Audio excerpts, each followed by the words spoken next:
Ever since I was young, I've lived thinking in numbers. I was brilliant with numbers, so that was what I stuck to doing. I excelled in my math classes, all throughout my childhood. So much so that many of my math teachers gave me advanced lessons to keep me on my toes. But it was never a problem with me. I could fix the errors and solve the problems, but that was only a small part of how my brain worked. I am always counting things. Everything, to be exact. I can't go throughout the day without numbers rolling through my head. When I wake up, I count my fingers and toes. In the shower, I count the square floor tiles. At breakfast, I count how many pieces of cereal are on my spoon before placing it into my mouth. On the way to town, I count the amount of cars I pass. Some of you may think that this little habit is strange, but it has always been a part of who I am. I always remember these numbers as well. In fact, I can tell you right now that there are exactly 30 socks in my drawer. 15 pairs if you want to count them that way. I know that there are 8 eggs left in the carton in my fridge, 6 pieces of bread in the box, 11 icons on my computer desktop, 3 freckles on my hand. This list could go on and on. Remembering all of it is a curse and a blessing. It helps me keep track of where everything is and how I manage most of it. But the downside is that it comes with very acute paranoia. While I can obviously remember all of these numbers, I constantly worry about them changing without my knowledge. I once kicked my old high school friend out of my house when she didn't tell me that she had taken one of the 7 pieces of gum I had left in the packet. Seeing that there were only 6, knowing that one of my life variables had changed without my permission, it made me tense. There wasn't much social interaction in my life. People were too hard to count and keep track of. They moved too much, changed too much. They made my numbers unstable, and I could never keep track of all of them. So, for the sake of my sanity, I worked from home and lived in complete isolation. Some of my family said that I wasted my talent away by picking a safe job, but I didn't need them in my life. Cutting contact with them reduced an equation that had too many changing variables. I live in the country, way off the road, surrounded by field. I would have secluded myself further by living in the forest, but I feared that I would go nuts trying to count all the trees. It was hard enough to prevent myself from counting the blades of grass in my lawn. I didn't need the additional distraction. When I needed food, or anything else, I paid the couple that lived 5 miles down to go to town and get my groceries for me. They had 3 children and 2 dogs. Very rarely did I ever venture into town myself, and when I did, it was very brief and hastily done. Trying to distract myself from all the things to count nearly drives me insane. But I always manage. I always manage. The solitude helps. It keeps my habit in line. I have my things to count, I am aware when they change, and I don't have constantly unreliable variables in my life. Everything is normal. Until that one day. I tried to tell myself that it wasn't true, that I was miscounting, but that was impossible. I never miscounted, ever. When I went to pour my cereal that morning, I noticed something horribly wrong. I had exactly 8 of each piece of silverware in my drawer. 8 forks, 8 spoons, 8 butter knives, 8. But when I was counting my spoons, I was 1 short. Immediately perturbed, I combed the entire house for the missing spoon. Within my search, I also found that one of the 5 beads on my curtain drawstring was missing, one of my 30 socks gone, and 2 pieces of the 6 pieces of bread I had had mysteriously disappeared. I felt heat rising to my head and my vision hazing. My numbers were wrong. Someone changed them. Someone had gotten into my house and changed them. Many people would not jump to conclusions at losing such small, easy to misplace or forgettable things. People lost things all the time, but not me. I never lost my numbers. They were what kept me in order. I had control over my numbers. No one else did. I did not like anyone messing up my numbers and changing them. They were mine. I searched for hours, trying to find these missing things. I checked every single place in my home, even the most unbelievable ones.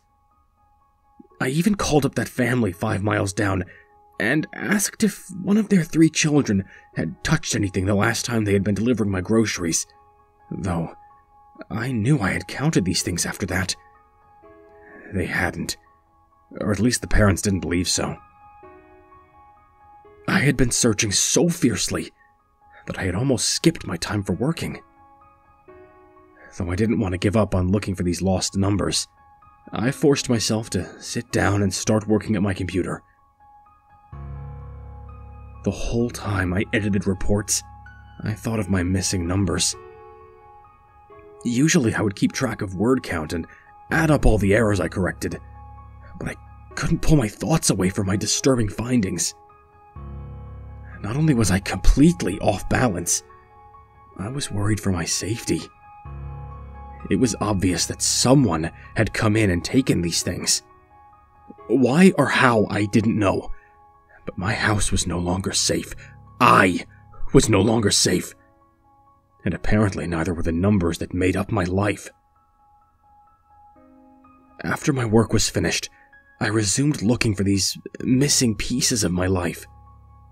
I hadn't eaten breakfast, had skipped my lunch, and I skipped right over dinner to look for my numbers. I checked the same places over and over again, hoping that I had skipped something. When midnight hit, I had searched my house exactly 37 times. The last 21 times included a full sweep around the front porch of my house. All of those times had come up completely blank. My numbers were gone. Stolen. Shaken, I fell into my bed, exhausted, at 1:26 in the morning. The weather outside had turned from a decently cold day to a windy turmoil, constantly howling in the background. I curled up beneath my covers in discontent. I closed my eyes and began counting in my head to try and lull myself into sleep. My numbers popped into my head. I was discontent, thinking over how they'd changed. Just as I had begun to fall asleep, I heard my old house groan against the wind pushing outside. My eyes snapped open, and I began to count the amount of creaks it made. 1, 2, 3. When daylight shined through the window, I was still staring at the ceiling. The wind died down after an hour, but I had kept counting. I could hear it in my head, and I had to keep counting. Everything needed to be counted. How many times I blinked, breathed, moved, it needed counting. Everything needed counting. 56, 57, 58. My alarm clock suddenly went off, but I didn't even blink. The numbers in my head started over, counting the amount of beeps going off in the background. I got up, but I didn't turn off the alarm. I kept on counting as I collected clothes for the day. My whole face twitched when I saw that one of my shirts was missing, along with one shoe from a pair. It was becoming harder to breathe. I was seeing red, but I was still counting. 1, 2, 3. I walked into the bathroom, my arms clenching violently after seeing the fake plant in the hallway suddenly had 35 leaves instead of 36. I slipped into the shower, starting over once again to start counting shower tiles as I ran shampoo and conditioner through my hair. 11. 14. When I had finished my shower and had clothed myself, I was drying my hair in front of the mirror when I saw him. He looked just like me, made of 2s and 5s just like me. 2 eyes, arms, legs, ears, feet, hands. 5 fingers, 5 toes. His face was like mine. Leaning closer to the mirror, I saw him lean in as well. I watched as he grinned at me, 28 adult teeth gleaming in the mirror light. He winked and plucked one of the 2 toothbrushes I had sitting on the counter, stuffing it into his pocket and disappearing. Hissing in disbelief, I looked down to see that brush gone.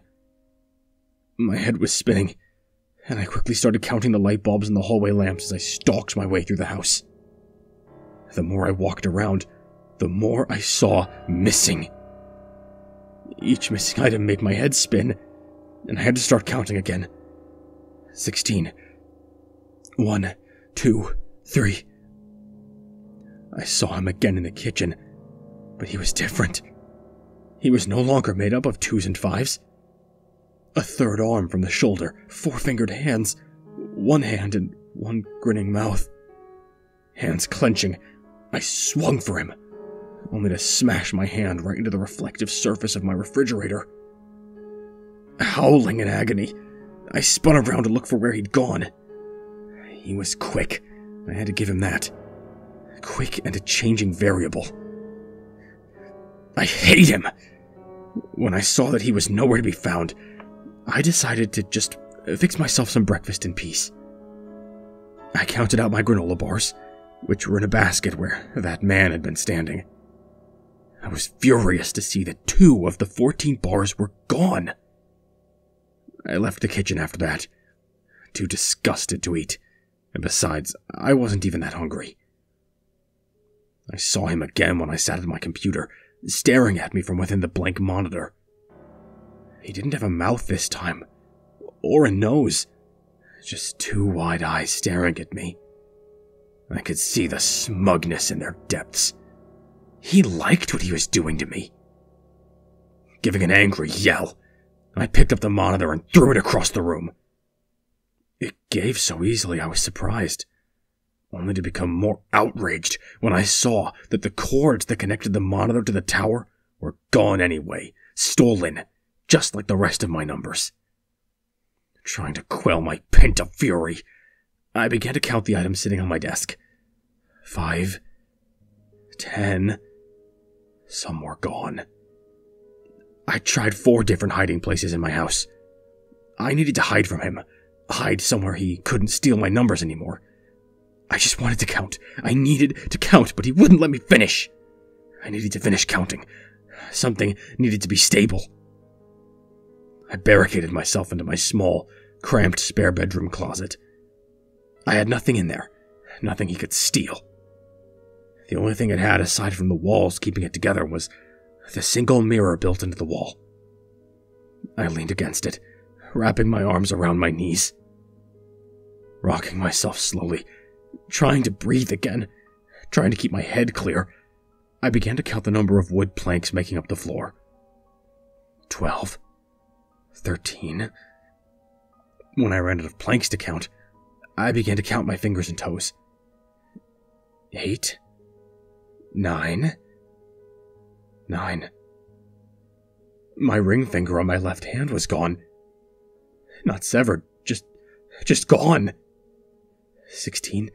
17. Some toes were missing as well. I was not constant. I was losing more of my numbers. Losing myself. I turned towards the mirror and saw him again. He had no eyes, no limbs, just one single large grin. He was smiling at me, knowing what I was thinking. I craned my head back slowly, watching him do the same. Once I was back far enough, I rammed myself straight forward, smashing my head against the glass of the mirror. 1, 2, 3. I could feel 5 glass shards in my face. I felt my head throb 4 times before I began to slip under. The 3 crashes of shattering glass played in a loop through my head. 2 times my vision blurred before going black. And only once did I smile, knowing that I had finally solved the biggest equation of all.